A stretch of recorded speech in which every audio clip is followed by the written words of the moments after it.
Bueno, queridos hermanitos, vamos a iniciar esta jornada. Vamos a estar hablando temas de espiritualidad. Estos son temas importantes. Vamos a hablar mucho, pues hoy nos vamos a enfocar mucho más en la Biblia. Si usted trajo libretita, yo pienso que ahorita lo mejor es que usted pueda ir anotando las citas bíblicas por cuestión de tiempo y para que no se distraiga. Anota la cita y al llegar a su casita, pues usted repasa las citas bíblicas, las notas. Vamos a estar hablando una serie de temas con respecto, como les digo, a la espiritualidad, hablando mucho con la Biblia. Yo pienso, hermanitos, que tenemos que empezar a tener un encuentro con la palabra de Dios más fuerte. Un encuentro con la Biblia. Si ustedes se han dado cuenta, pues el Papa anunció el año pasado, primer domingo de Adviento, comienza lo que se le ha llamado el año de la palabra.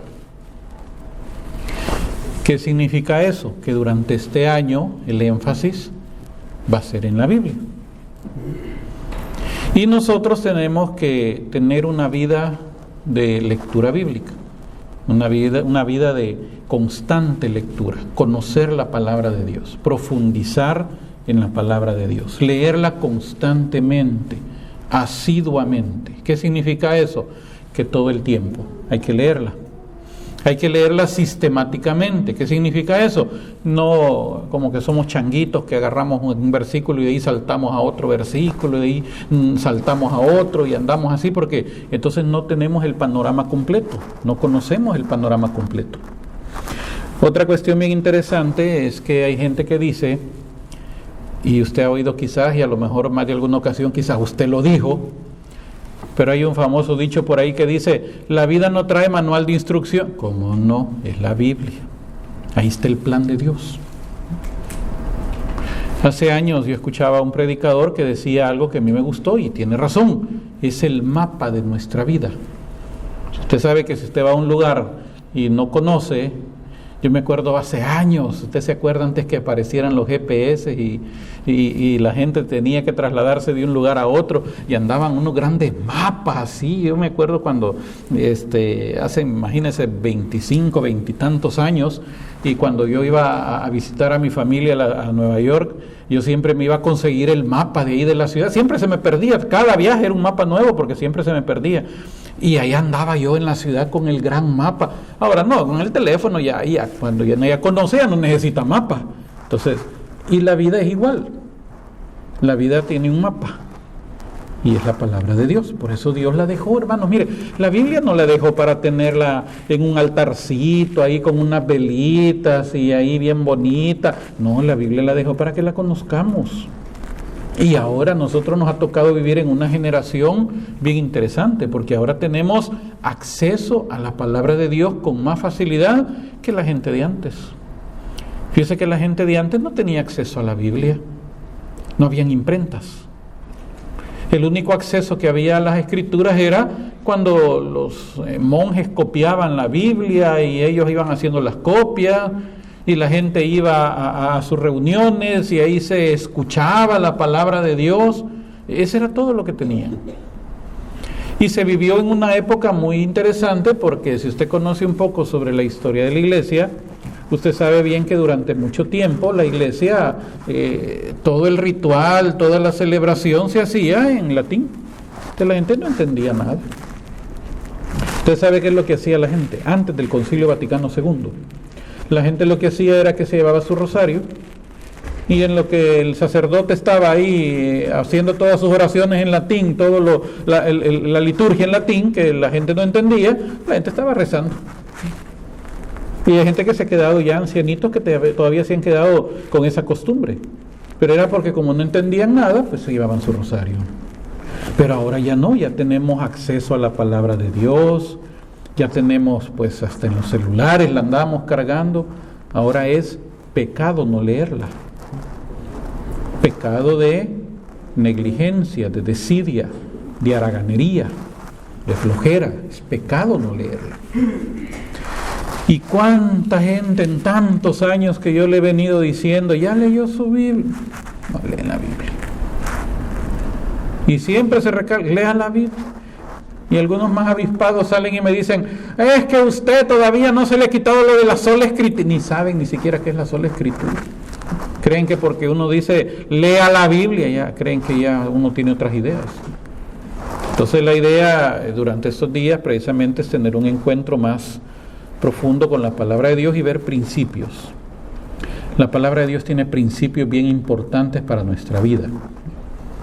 Y estos principios que vamos a estar viendo, basados en lo que enseña la palabra de Dios, nos tienen que ayudar a nosotros a mejorar nuestra calidad de vida espiritual. Acuérdese que nosotros tenemos la vida física, la vida material, pero también tenemos una vida espiritual, la cual es necesario que nosotros podamos incrementar. Hay un versículo de la Biblia que dice que las cosas que se escribieron para nuestra enseñanza, para que a través de lo que se escribió encontremos consuelo, encontremos conocimiento. San Pedro en su último versículo de su segunda carta dice que debemos de crecer en la gracia y en el conocimiento de nuestro Señor Jesucristo. Y el conocimiento se adquiere a través de la lectura constante y asidua de las Escrituras. Y ahí encontramos los principios. Mire, hermano, cuando uno agarra la Biblia, uno encuentra tantas cosas que a veces uno dice, qué bruto, si ahí está. Lo que pasa es que como no la leo, ahí están principios. ¿Cuántos errores se pudieron haber evitado, hermanos, si tan solo nos hubiéramos apegado a lo que nos enseña la palabra de Dios? ¿Cuántas cosas nosotros hubiéramos podido hacer mejor si nos hubiéramos apegado a la palabra de Dios? Por eso es que el Señor nos dice en su palabra, miren, yo les doy a escoger a ustedes entre dos cosas. Escojan la vida o escojan la muerte. Ustedes deciden lo que van a escoger. Yo les sugiero, dice el libro, en el Deuteronomio dice, que escojan la vida. ¿Y dónde se encuentran esos principios de vida? En la palabra de Dios. Entonces vamos a ver un principio bien importante y es con respecto a la bendición. Cómo tenemos que ser bendición para los demás. Hace unos días se leía el Evangelio en donde se habla que nosotros los cristianos somos la sal de la tierra y la luz del mundo. Hay gente que tiene el concepto equivocado que dice que la sal, al decir que somos la sal de la tierra, significa que nosotros le damos saborcito al mundo. No tiene nada que ver con eso. Ahora, actualmente, si lo vemos en nuestra cultura, en nuestro tiempo, pues la sal sirve para sazonar. Pero cuando Jesús dijo eso, la sal no solamente era un sazonador, la sal era un preservante. ¿Preservante de qué? De las carnes. ¿Usted cree que en el tiempo de Jesús habían congeladores? ¿Habían freezers? No. Entonces, ¿cómo conservaban las carnes? ¿Cómo conservaban los pescados? Los salaban. Entonces la sal servía para que la carne no se pudriera tan luego. Era como tenerla congelada. Ahora ya no se ocupa, tenemos congeladores. Por eso es que cuando nosotros leemos ese pasaje que dice, son la sal de la tierra, lo primero que pensamos, darle saborcito, porque para eso ocupamos hoy la sal. Pero cuando Jesús dijo eso, no era para dar sabor. Cuando Jesús dijo eso, era para preservar de la corrupción. Y si se da cuenta, el mundo cada vez está peor. ¿Se ha fijado? Cada vez está más corrompido, hermano. Mire, hoy en la televisión, en los programas, en los comerciales mismos, ya se nos está vendiendo la idea de matrimonios entre personas del mismo sexo. La guerra que se tiene de estas mujeres que andan reclamando derechos de abortar. ¿Y cuál es la gracia de estar abortando? Digo yo. Eso es sucio, eso es, pero se les ha metido. Lo que no saben es que detrás de todo este tipo de cuestiones hay intereses económicos. Usted sabe que la placenta sirve para hacer maquillaje. Cuando usted se esté echando su cremita en la cara, sepa que de dónde viene. Su jaboncito, sepa que todos esos cosméticos, muchos de esos cosméticos vienen de restos de fetos. Entonces, claro, conviene matar a esas criaturas para que se vendan esos productos. ¿Sabía usted de eso? ¿Se da cuenta?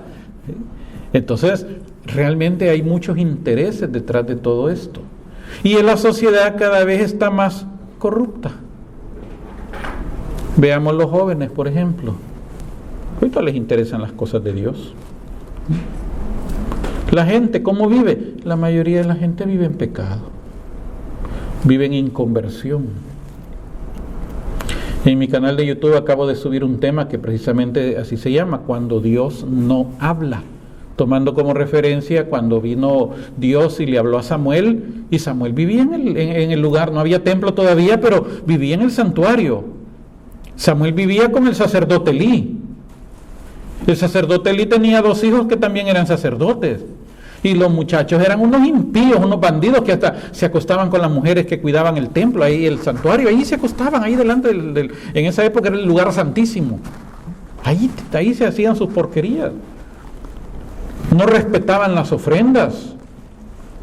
Entonces ellos hacían un montón de groserías, profanaciones, y cuando el sacerdote Elí le contaban, él solo le decía: ay, hijito, a mí me han contado cosas bien feas, pero nunca los reprendió, nunca los castigó, o sea, nunca les dijo no lo hagan, porque él tampoco tenía una vida espiritual.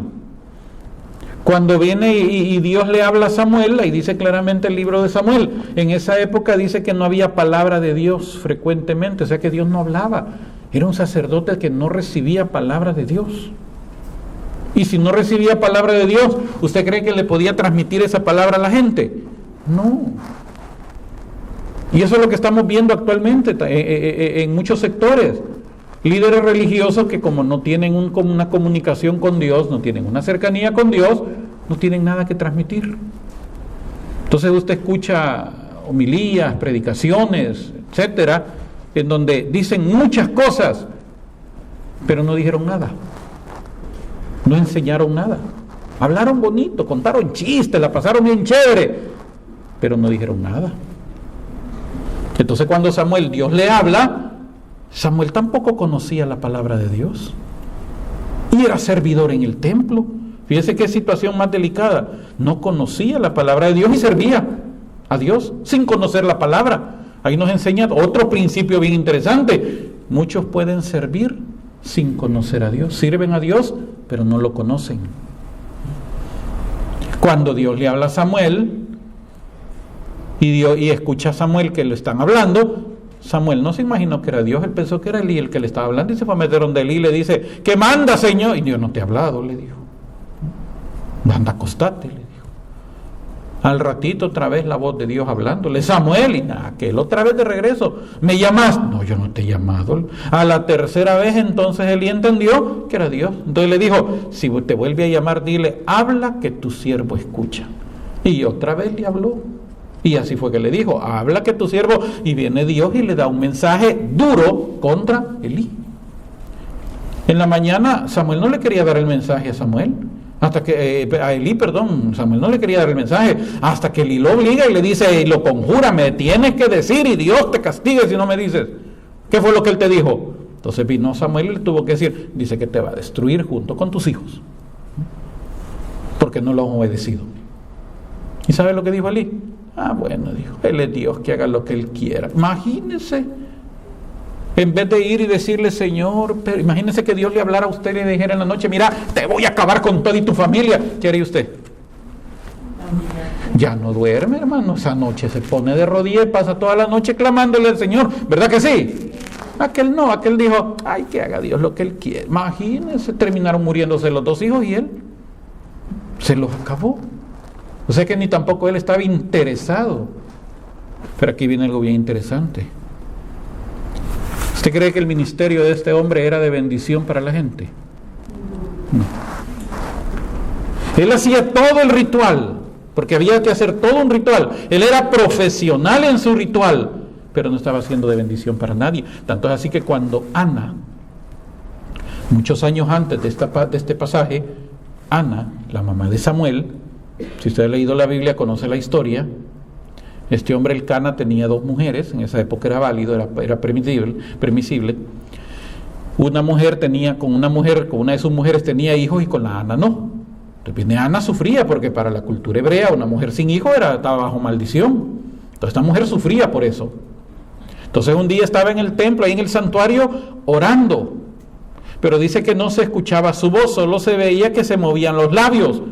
Pero esta mujer estaba orando, pidiéndole al Señor que tuviera misericordia de ella y le concediera un hijo. Cuando el sacerdote Elí la vio que estaba postrada, pero que solo se miraba que se movían los labios, pero no se le oía ni una palabra, ¿sabe qué pensó el hombre?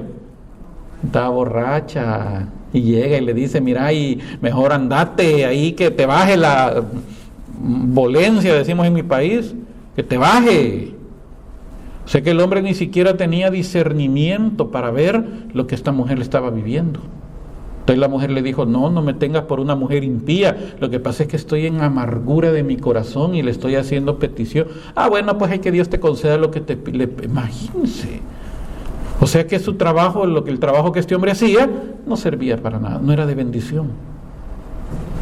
Ahora pongámonos nosotros, cambiemos la moneda, la perspectiva, y pensemos en algo. ¿Y nosotros, hermanos,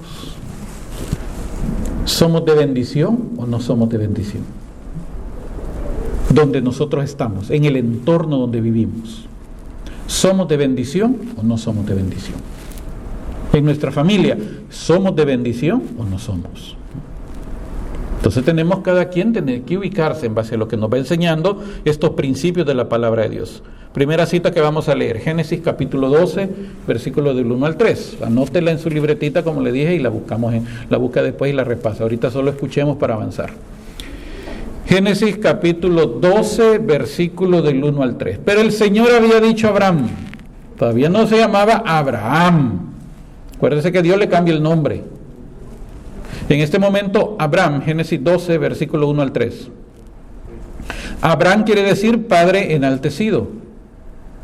Cuando Dios le cambia el nombre por Abraham, quiere decir padre de multitudes. Ahorita solo se llamaba padre enaltecido. Imagínense qué interesante, se llamaba padre enaltecido y no tenía hijos todavía. Entonces viene el Señor, había dicho a Abraham, vete de tu tierra y de tu parentela y de la casa de tu padre a la tierra que te mostraré. Y haré de ti una nación grande y te bendeciré. Y te bendeciré. Fíjese, te bendeciré. Y engrandeceré tu nombre y serás bendición. Está hablando mucho de bendición ahorita. Lo repito. Vete de tu tierra, de tu parentela, de la casa de tu padre, a la tierra que te mostraré. Aquí Dios le está pidiendo algo. Le está pidiendo dejar. ¿Sabe qué le está pidiendo dejar a Abraham en ese momento? La idolatría. Porque Abraham vivía en Ur de los Caldeos. Él era caldeo. Y Ur de los Caldeos eran adoradores de todos esos dioses que después mismo Dios se encarga de pedirle al pueblo de Israel que los destruya. Baal, Astarte. Astarte era como la consorte, la mujer de Baal. Baal lo representaban como un toro, porque esa religión era una religión muy sexualista. Astarte la representaban como un tronco, un árbol, o si no, la imagen de Astarte la representaban como una mujer con un montón de pechos, de pezones, que hablaba de eso, significaba fertilidad. El culto que ofrecían a Baal y a Astarte los cananeos habían mujeres en los templos que le llamaban las prostitutas sagradas. Entonces ahí en esa época los hombres eran bien devotos, los hombres iban todos los días al templo, porque el culto que ellos hacían era que ellos daban una ofrenda a Baal y esa ofrenda les daba derecho de escoger a una de las mujeres y la llevaban adentro del santuario delante de la imagen de Baal a tener relaciones. Por eso le digo, los hombres solo en el templo pasaban, eran muy devotos en esa época. Y estas mujeres sacerdotisas, o sea, prostitutas sagradas le llamaban, o sacerdotisas, pues ellas vivían de eso. Entonces, ese era el culto. De ahí estaba Moloch, que ese ídolo era espantoso. Era un ídolo de bronce grande, que tenía sus manos puestas en una posición como que iba a recibir algo. Era de bronce. Lo que hacían era que le ponían fuego debajo de sus manos Ahora imagínense ese metal, el bronce, ya cuando está caliente, al rojo vivo. O sea, esas manos estaban al rojo vivo. Entonces, ¿qué hacían los cananeos? Agarraban a sus bebés recién nacidos y se los ofrecían a Moloc. Los acostaban en esas manos al rojo vivo. Los quemaban en honor a Moloc. Demonio que pide la vida de los niños. O sea que todas esas personas que andan haciendo ese pecado mortal, ya se imaginan, ya saben ustedes quién las inspira, qué demonio. Esa era la religión de los cananeos, esa era la religión, esos eran los dioses que adoraban la familia de Abraham.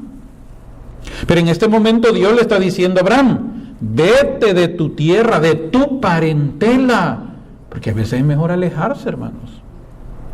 Mire, cuando usted está viviendo con gente, usted está compartiendo con gente que en lugar de ser de bendición para ustedes están siendo de maldición, lo mejor que uno tiene que hacer, ¿sabe qué? Vámonos. ¿Se acuerda que Jesús lo dijo? Jesús le dijo a los apóstoles, si ustedes van a un lugar y no los quieren, no los reciben, ¿qué es lo que tenían que hacer? Sacudirse los pies. Vámonos. No nos quieren, vámonos. Entonces Dios le está diciendo a Abraham, vete de tu tierra y de tu parentela y de la casa de tu padre a la tierra que te mostraré.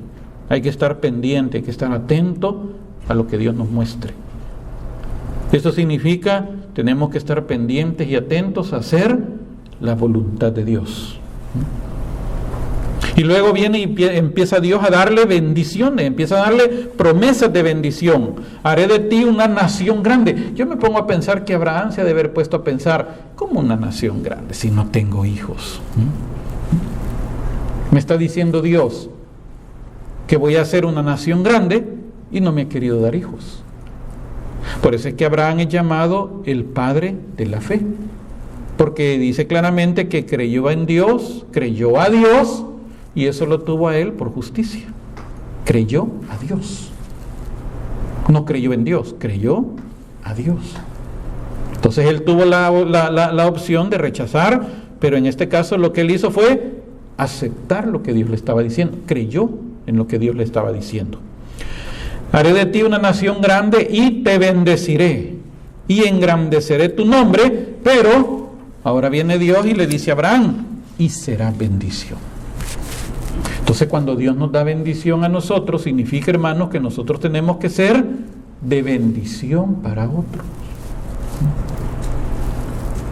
Tenemos que ser de bendición, no de maldición, no de tropiezo, no de caída. Tenemos que ser de bendición para los demás.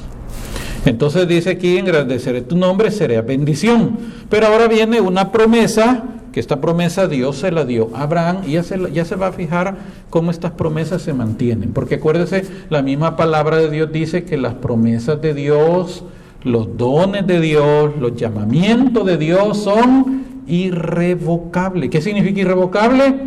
Que Dios no lo cambia. O sea, Dios no es alguien que le va a decir a usted una cosa y después se la va a cambiar. No, es irrevocable. Cuando Dios dice una cosa, así es. Y así va a ser. Entonces viene Dios y le da esta bendición y le dice, bendeciré a los que te bendijeren. Y a los que te maldijeren, maldeciré. Y serán benditas en ti todas las familias de la tierra. Fíjese la promesa que le estaba dando a Abraham, promesa para generaciones y generaciones. Y si nosotros vemos este versículo, este pasaje, hay que entender, Abraham. Conozcamos un poco sobre la historia de Abraham. A pesar que era un hombre, el padre de la fe, pero aquí vino un problema. Dios le había hecho una promesa a Abraham. La promesa que le había hecho es que le iba a dar un hijo. Pero Abraham ya estaba viejito. Y la Sara ya estaba viejita. Y estéril la mujer. No se miraba claro. Pero Dios había hecho la promesa. Pero viene un día la Sara, bien lista, y le dice, mira, no se ve claro que Dios nos ayude. Así que démosle una ayudadita a Dios. Y yo me imagino a Abraham, ¿y cómo? Le dice, aquí está mi criadita, le dijo. Y quizás Agar estaba bonita en esa época, estaba joven. Aquí está mi criadita, le digo, como Dios no nos quiere dar hijos, pues a lo mejor a través de mi criada, y lo que vamos a hacer es que lo voy a adoptar. Así que aquí está la criadita, pasa la noche con ella y pues embarazarla. Y aquel bien mandado con lo que la esposa le estaba diciendo, ¿verdad? Porque era marido obediente por lo visto, ¿verdad? Así que bien mandado viene y embaraza a la mujer esta, y esta mujer cuando ya se vio embarazada, dice que ella empezó a menospreciar a su patrona. Pues sí, no podía tener hijos. Entonces ella le empezó a menospreciar. Cuando se dio cuenta de eso, la Sara le empezó a desesperar para que se fuera. Y la desesperó tanto que se fue la mujer. Pero estando la mujer en el desierto, Dios le dijo, regresa y sométete. Porque vas a tener un niño y él también va a tener promesas. Pero no era el hijo de la promesa. Era hijo de Abraham. Le iban a alcanzar promesas de Dios a través de Abraham, pero no era el hijo de la promesa, no era el hijo que Dios había dicho, porque Dios le dijo, es que el hijo que vas a tener va a ser de Sara. Así que la mujer ni modo, regresó a Agar, estuvo sujeta, nació el niño, el primogénito de Abraham. Con los años, cuando el niño ya tenía 13 años, nació Isaac, el hijo de la promesa. Pero aquí viene el problema. Cuando ya la mujer había visto que había tenido ya su propio hijo, corrió a la criada con el muchachito. Ahí sí los corrió. Y viene Dios y le dijo a Abraham, hacerle caso a tu mujer porque ese es el hijo de la promesa. Así que Abraham tuvo que correrla también. Un cuero de vino, de agua le dieron. En esa época los estómagos de los animales se llamaban odres. Los preparaban de tal manera que servían para cargar líquidos. Ahí cargaban vino, cargaban agua. Entonces estos odres, que eran hechos de las entrañas, de los estómagos de las cabras, de estos animales, entonces viene Abraham y lo que hace es que le da un pedazo de pan, le da un odre con agua y con eso le despachó. Cuando Abraham era un hombre rico, pero solo le dio una cosa de agua nada más y un pedazo de pan. Ahora, este muchacho creció, la mamá lo casó con un egipcio, se volvió fiero cazador, como dice la Biblia, pero había un problema. Este muchacho guardó resentimiento contra Isaac. Luego Isaac tuvo 2 hijos, Esaú y Jacob. La promesa después le llegó a Jacob, que Dios le cambia el nombre. ¿Cómo se llamaba el nombre de Jacob? ¿Cómo Dios le cambió el nombre? ¿Qué nombre le puso después Dios? Israel. Entonces la promesa se mantiene para Israel. De ahí vienen las 12 tribus de Israel. Una promesa que, de acuerdo a lo que dice la palabra de Dios, dice, bendeciré a los que te bendijeren, o sea, toda su posteridad, su prole. Por eso usted tiene que tener cuidado, porque hay muchas personas, yo conozco muchas personas, que no entienden que maldecir a Israel es maldecirse uno mismo. Es que a mí los judíos me caen mal. Es que no le importe, porque la promesa, usted no puede ir en contra de la promesa. Y la promesa le dijo claramente, bendeciré a los que te bendijeran y a los que te maldijeren, los maldeciré. Entonces usted maldice al pueblo de Israel, que es el pueblo de Dios por derecho. Nosotros somos el pueblo de Dios por adopción. Es muy diferente. Ellos tienen el derecho. Nosotros estamos injertados, dice San Pablo en Romanos, contra naturaleza. Por eso es que el catecismo de la Iglesia Católica dice que los judíos son nuestros hermanos mayores en la fe. Así dice. Entonces hay mucha gente que cuando se le habla de Israel, ¡ay!, siente rechazo. No, cuidadito con eso. Perdón, cuidadito. Entonces viene este muchacho Ismael, se queda resentido y ese conflicto lo tienen hasta hoy. ¿Sabe usted quiénes son los hijos de Ismael? Los árabes, los palestinos. Y miren la guerra que tienen con los israelitas. Una guerra cruel, una guerra de muerte, porque ellos están reclamando el derecho de hijo mayor. Todavía guardan el resentimiento que Abraham los corrió por culpa del otro, y no le dio nada y todo se lo dejó al otro. Entonces ellos están reclamando y le dicen, nosotros aquí somos los dueños de esta tierra porque somos los hijos mayores. Y esa guerra no se va a acabar. hasta el final de los tiempos, pero ese es otro tema. Entonces, aquí encontramos principios bien interesantes. Vete de tu tierra, de tu parentela, de la casa de tu padre, a la tierra que te mostraré. Significa despojarse. Acuérdense que Jesús dijo eso: el que no deja padre, madre, mujer, hijo. O sea, uno dice, pero ¿y cómo es eso? ¿Cómo voy a dejar yo a mi esposa? ¿Cómo voy a dejar a mis hijos? ¿Cómo voy a dejar a mi familia? No, hay veces de que uno tiene que tomar decisiones, hermano. Porque si esta gente no quiere correr a la par suya en la búsqueda de Dios, lo mejor. ¿Qué es preferible? ¿Que quedar bien con la familia que no quiere nada con Dios, o estar bien con Dios? ¿Qué es preferible? Estar bien con Dios. Y orar por esta gente para que se conviertan. Entonces, vete de tu tierra, de tu parentela, de la casa de tu padre, haré de ti una nación grande y te bendeciré. Ahora, estas promesas las tenemos que tomar para nosotros. Ahora viene la parte espiritual.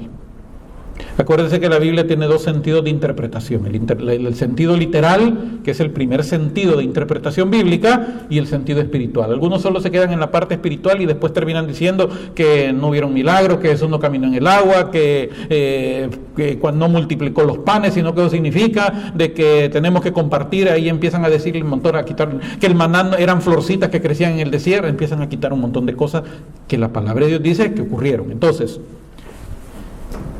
cuando tomamos ahora la parte espiritual, haré de ti una nación, hoy tomemos esta promesa para nosotros. Ahora tomemos esta palabra que Dios le dijo a Abraham, tomémosla para nosotros. Ahora no piense, cuando yo lea esto, no piense que se lo está diciendo a Abraham, piense que se lo está diciendo a usted. Haré de ti una nación grande y te bendeciré. Y engrandeceré tu nombre y serás bendición. ¿Qué es bendecir? ¿Qué es eso de bendición? Bendición es el acto de bendecir, dice el diccionario. ¿Pero qué es bendecir? Bendecir significa alabar, recuerda el diccionario, alabar, engrandecer, ensalzar a alguien. Entonces, cuando Dios está diciendo que nos va a bendecir, quiere decir que nos va a dar alabanza a nosotros. ¿Y cómo es eso si solo Dios es el único que recibe la alabanza? No, también Dios nos alaba a nosotros cuando hacemos el bien. ¿Qué significa eso? Que está contento con nosotros. Nos engrandece. El peligro de esto es creer que cuando habla de engrandecer, cuando habla de ensalzar, lo enfoquemos a la parte material.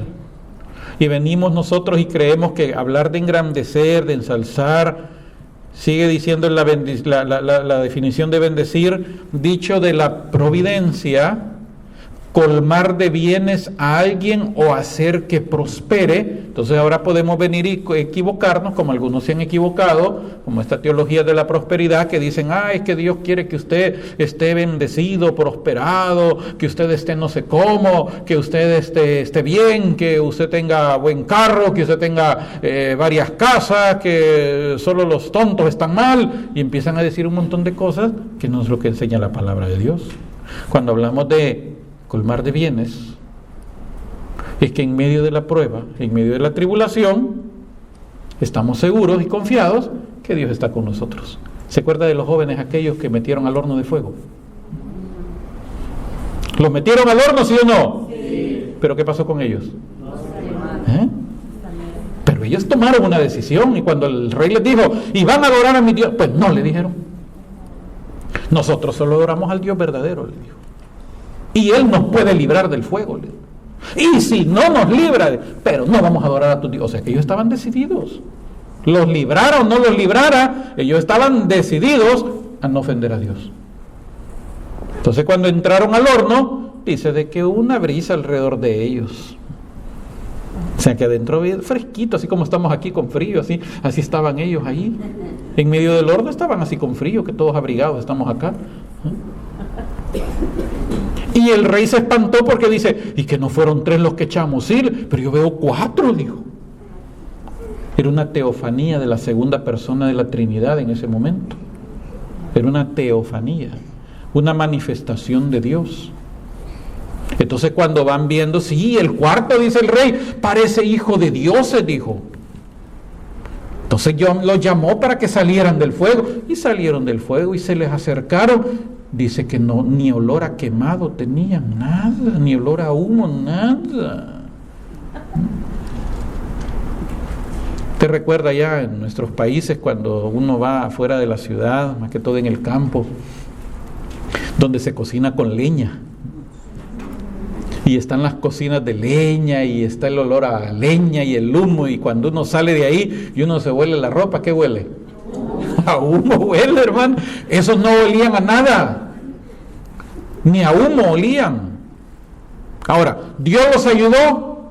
Sí, pero ¿dónde estaban? En el horno. Entonces, ¿qué significa eso? Cuando habla de colmar de bienes a alguien o hacer que prospere, no quiere decir que no vamos a pasar por el fuego. No quiere decir que no vamos a pasar por la tribulación. No quiere decir que no vamos a pasar por los momentos difíciles. Significa que en medio de esos momentos, Dios está con nosotros. En medio de toda esa situación. ¿Se acuerda de Moisés? Moisés saca al pueblo de Israel. Moisés llega al mar. De repente Moisés se va dando cuenta que el faraón estaba detrás de él con todo el ejército. Moisés se afligió. Y más que todo se afligió porque el pueblo le dijo: ¿y para qué nos sacaste? ¿Para que nos mataran en el desierto? Mejor no nos hubiera sacado. La chusma, dicen algunas versiones. Los que se metieron, los que se colaron, que no eran del pueblo de Israel, pero cuando vieron que estaban echando todos los israelitas, aprovecharon ellos también y se metieron como israelitas y se salieron. Pero no eran del pueblo de Israel. Jesús después le llamó cizaña dentro del campo. Entonces empiezan a murmurar a Moisés y decirle: ¿para qué nos sacaste? ¿Para matarnos? Pero hay un pasaje, hay un versículo bien interesante en ese pasaje del libro de Éxodo, donde Dios le dice a Moisés: ¿y por qué clamas a mí?, le dijo. ¿Qué tienes en tu mano?, le dijo. Una vara, le dijo. Pues levantala. O sea que tenía la solución en la mano. Pero él estaba clamando, le dijo: ¡ay, Señor, ayúdame! ¿Y para qué me estás clamando? ¿Qué tenés en la mano? La vara con la que había convertido el agua en sangre. La vara, le dijo. Pues levantala, hombre. Cuando él levantó la vara, ¿qué pasó? Se abrió el mar. O sea que a veces tenemos la solución en la mano y no la vemos, hermano. Y ahí estamos orándole: Señor, ayúdame, ayúdame. Y tenemos la solución en la mano. Yo me acuerdo de una historia que oí hace años cuando estaba adolescente, de un alpinista que le agarró la noche subiendo la montaña. Iba él solo y oscuro, no había luz, pues, en una montaña, y se le suelta el lazo y se viene de golpe para abajo. Y venía, pero el lazo venía desenrollándose, pero de repente el lazo pegó el jalón y no logró llegar. Él pensó que se iba a matar, pero de repente el lazo quedó colgado. Y empieza: Dios, ayúdame, Dios, ayúdame, Dios, ayúdame. Y Dios le dijo: soltate. No, me voy a matar, le dijo. Soltate, le dijo. Y no quería soltar, hasta que amaneció se dio cuenta que estaba a medio metro del suelo. Pero no se soltaba. Y había un teólogo alemán, protestante, Kierkegaard, que él hablaba, si mal no recuerdo, creo que era Kierkegaard, uno de esos, o Barth, no recuerdo. Pero él hablaba que los cristianos tenemos que aprender a dar el salto de fe, decía él.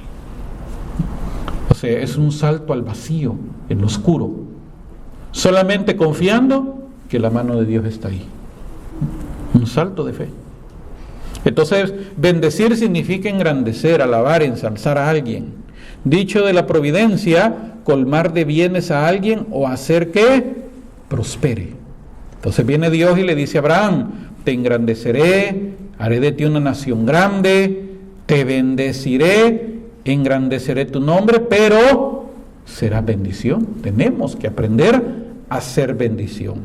Así que vamos a ver en el transcurso de estas jornadas este punto sobre bendecir: te bendeciré, será de bendición, y la otra parte que es bendecir a través de nosotros a los demás, y cómo Dios va a bendecir a los que nos bendijeren, y cómo Dios maldice también a los que nos maldicen. ¿Sabe qué dijo Jesús? Voy a adelantar un poquito. Bendigan a los que los maldigan, no los maldigan. ¿Sabe por qué? Porque ellos solo se echaron la maldición al maldecirlo a usted. Por eso no hay que maldecirlos. Ellos solitos se maldijeron, porque esa promesa para Abraham es para nosotros también. Entonces veamos la primera promesa que Dios le dice: te bendeciré. Veamos anote Salmo 115. Salmo 115, versículos 12 al 15. Salmo 115, versículos 12 al 15. El Señor se acordó de nosotros, nos bendecirá. Fíjese qué interesante. El Señor se acordó de nosotros. Él no se olvida de nosotros, hermano. Aunque aparentemente Dios se haya olvidado de nosotros, Él no se olvida. Lo que pasa es que a veces Dios guarda silencio. Hay dos pasajes, hay dos historias en la Biblia que cada vez que yo las leo no deja de darme dolor de cabeza, porque a veces me cuesta tanto entender. Bueno, una de esas no le lograba entender del todo. ¿Por qué Dios actuó así? La historia de Jacob, con su hijo José, y la historia de Job. La de Job, Dios le permite, Dios lo permite. Usted ha leído el pasaje del libro de Job, dice que estaba Dios reunido, llegaron todos sus hijos, o sea, seres espirituales, entre los cuales vino Satanás, que quiere decir adversario, el acusador. Entonces viene Dios y le dice: ¿y no has considerado a mi siervo Job, que no hay otro hombre como él, perfecto y recto, temeroso de Dios y apartado del mal? ¿Y qué le dice Satanás? Déjamelo un ratito y ya vas a ver dónde queda su fidelidad. Préstamelo un ratito. Eso es lo que él hace. Por eso es el llamado el acusador. En el libro de Apocalipsis dice que al final del tiempo él será lanzado a la tierra y va a venir con mucha furia. Dice Apocalipsis: será lanzado fuera el acusador de nuestros hermanos, dice Apocalipsis, el que los acusaba delante de Dios día y noche. ¿Delante de quién? O sea que el diablo ¿sabe dónde está? En el cielo, no está en el infierno. El diablo no anda ahí molestando, como dicen: ¡ay, me tocó el diablo! No, él está delante de Dios acusándonos día y noche. Va a haber un momento en que será lanzado, ya será expulsado del todo. Por eso dice Apocalipsis que fue lanzado fuera, se fue echado del cielo, ya definitivamente, el acusador de nuestros hermanos, dice Apocalipsis, el que los acusaba delante de Dios día y noche. Entonces viene el diablo y le dice a Dios: préstamelo un ratito. Entonces viene Dios y le dice: te permito que le toques todo menos su vida, a él, su integridad. Como persona no lo tocas. Le robaron los animales, le murieron criados, le robaron esto, hasta los hijos se le murieron. Cuando vienen los criados y empezaron a escapar, y siempre vinieron los sabeos y se robaron todo, mataron a todos los criados y solo yo pude escapar. Vino un tornado y se levantó todo y se llevó todo y solo yo pude escapar. Vino no sé qué cosa y empieza todo y solo yo pude escapar. En eso aparece uno y dice: estaban todos tus hijos comiendo y vino un ventarrón y botó la casa y les cayó encima y solo yo pude escapar. O sea, todo lo perdió.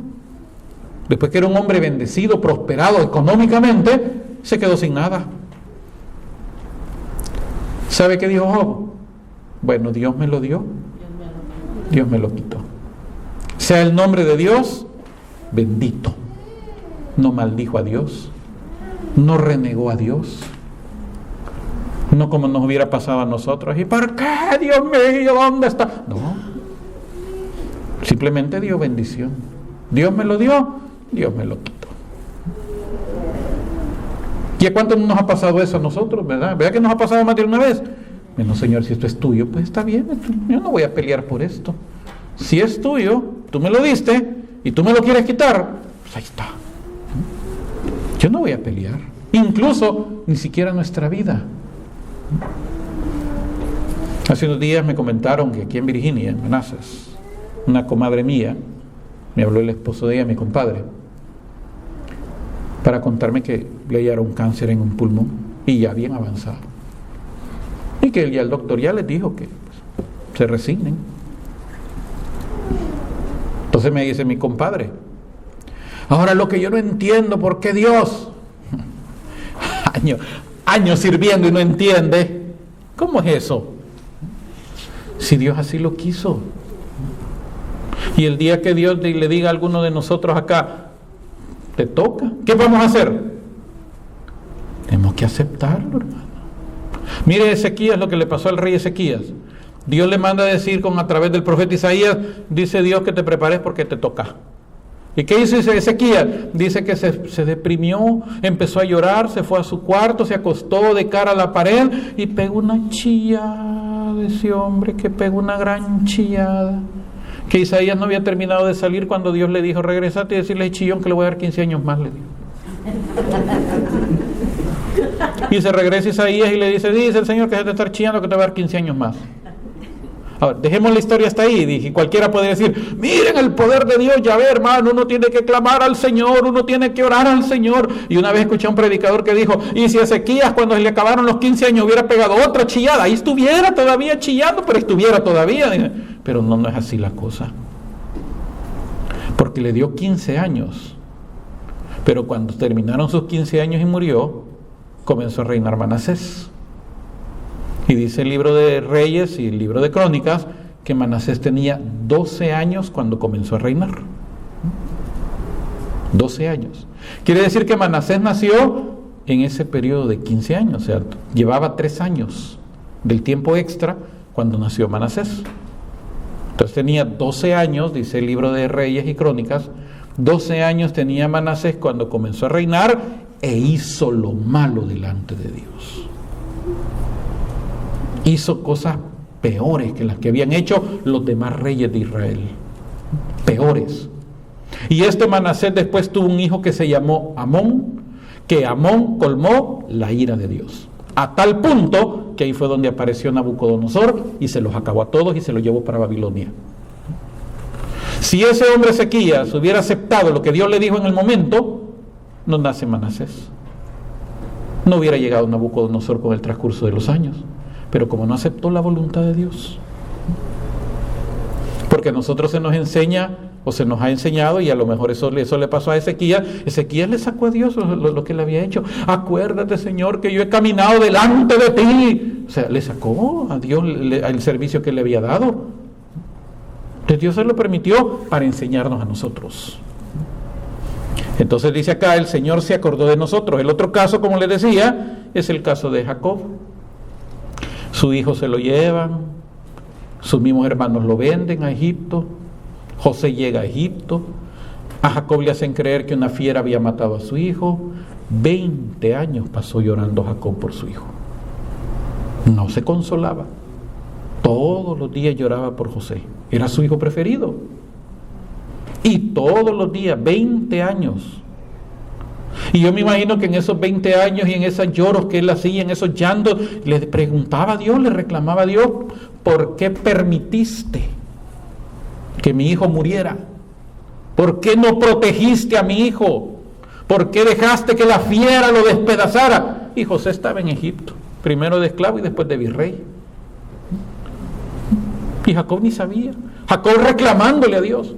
Cuando ya se dio la situación que llegaron los hermanos de él y que él se manifestó y que mandó a traer al papá, y llegaron los hermanos y le dijeron, y los hermanos asustados cuando el hermano se les manifiesta. Yo soy José, el que ustedes vendieron. Le dije, me imagino que eso se han de ver, no deben de ver que ni había dónde meter la cara en ese momento. Y cuando llegan donde Jacob y le dijeron, papá, José es el que manda en Egipto después del faraón. ¿Cómo va a creer? ¿Cómo no?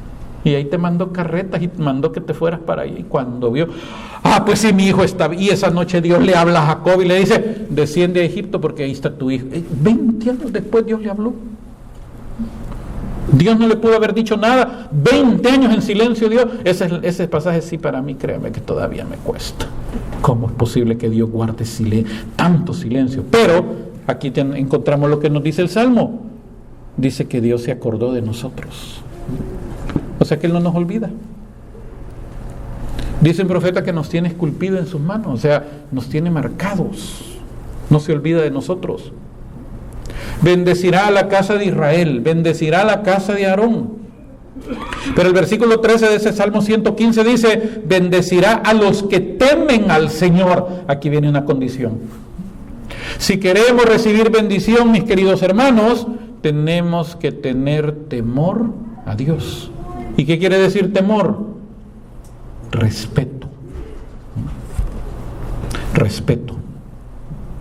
Algo que hemos perdido a Dios. Si no, mire la gente cómo le dice a Dios, Diosito. Ya no respetan a Dios. No guardan el mandamiento de no tomar su nombre en vano. Algunos hasta para pecar le piden permiso a Dios, imagínense. Ay, que el Señor nos bendiga, que no nos vayan a agarrar lo que vamos a ir a hacer. Imagínense, hasta eso hacen. Porque se ha perdido el temor, se ha perdido el respeto. Después cuando vienen las situaciones y estamos llorando a Dios, ¿y por qué no me bendice? Porque no hay temor de Dios. Por eso dice, bendecirá a los que temen al Señor, a pequeños y a grandes. O sea que esto va desde los niños hasta los grandes. A los niños desde pequeñitos hay que empezar a enseñarle y decirle, mire hijo, hay que respetar a Dios, hay que tener respeto por Dios, hay que respetar las cosas santas, hay que respetar nuestra celebración, hay que respetar la palabra de Dios, hay que respetar a Dios. Cuando son adolescentes, mire hijo, tiene que tener respeto a Dios. Cuidado cuando lo estén invitando a pecar, cuidado cuando lo estén llevando para aquí, cuidado cuando le estén diciendo tal cosa. Hay que enseñarles a los hijos. Bendeciré a los que temen al Señor, a pequeños y a grandes. Versículo 14. Aumentará el Señor bendición sobre vosotros y sobre vuestros hijos. O sea que la bendición de Dios, hermanos, no solamente viene para uno, esa bendición alcanza a nuestras familias también, si caminamos en el temor de Dios. Porque esa es la condición. Si caminamos en el temor de Dios, la bendición no solamente es para nosotros, para nuestros hijos. Ay, pero yo tengo un hijo enfermo. Busquemos por qué lado el Señor nos va a bendecir. ¿Cuál es el propósito? Así como Job. Al final, ¿qué pasó con Job? ¿Quedó destruido? ¿Quedó arruinado? Porque cuando el Satanás no lo pudo destruir, no lo pudo desmoronar, quitándole todo, le fue a decir a Dios otra vez. Porque Dios le dijo, ¿y de dónde venís? De rodear la tierra, andar por él. Y no has considerado a mi siervo Job, varón perfecto, recto, temeroso de Dios, apartado del mal. Y que a pesar que me dijiste y te permití que lo tocaras, no renegó. Piel por piel, le dijo el diablo. Déjame tocarle su cuerpo, vas a ver. Te permito que toques su cuerpo, pero no su vida. Y le puso aquella lepra que tuvo Job, que dice que se sentaba en ceniza. ¿Usted se acuerda cuando ha tocado la ceniza? La ceniza es, ya después de que ya se apagó el fuego y todo, la ceniza, ¿es fría o es caliente? ¿La toca? Es fría. ¿Y sabe por qué se sentaba en ceniza? Porque el ardor que él sentía en su cuerpo, eso frío de la ceniza le mitigaba el ardor de las llagas. Y cuando no soportaba la picazón, agarraba pedazos de teja y se raspaba, se rasca. Imagínense que cómo tenía esa piel de llagada. Y cuando la mujer lo vio en esa condición, ¿sabe qué le dijo la mujer? Y todavía retienes tu integridad, maldice a Dios de una vez y te mueres, le dijo. Y la dejó, bueno, no dice que, porque después dice que cuando ya Dios lo restauró y todo, dice que Dios le dio más hijos, y dice que eran 3 hijas que eran las más bonitas, pero no dice que eran de la misma, no sabemos, ¿verdad? Bueno, Dios cuando bendice del todo y bendice bien, dicen algunos, así que no sabemos si le cambió a la mujer también, no sabemos, no podemos especular. Pero la cuestión es que la mujer, y él le dijo, ha hablado como una insensata, le dijo, que acaso vamos a recibir de Dios solo el bien y no el mal. O sea, ese hombre estaba bien enfocado en lo que tenía, en lo que había creído. Igual que San Pablo dijo, yo sé en quién he creído, dijo San Pablo, yo sé en quién he creído, y que es poderoso para guardar mi depósito. ¿Y qué vivió San Pablo? Un montón de pruebas. Entonces está diciendo, vamos a hablar un poquito después de eso, después del receso. Entonces dice que aumentará el Señor bendición sobre vosotros y sobre vuestros hijos. Benditos vosotros del Señor que hizo los cielos y la tierra. Entonces el Señor ha prometido darnos bendición. Pero la condición es temer al Señor. Amén. Bueno, vamos a hacer nuestro receso. Sí hay café, ¿verdad? Y fueron a traer galletas. Eso. Entonces hacemos la pausa y regresamos en 15.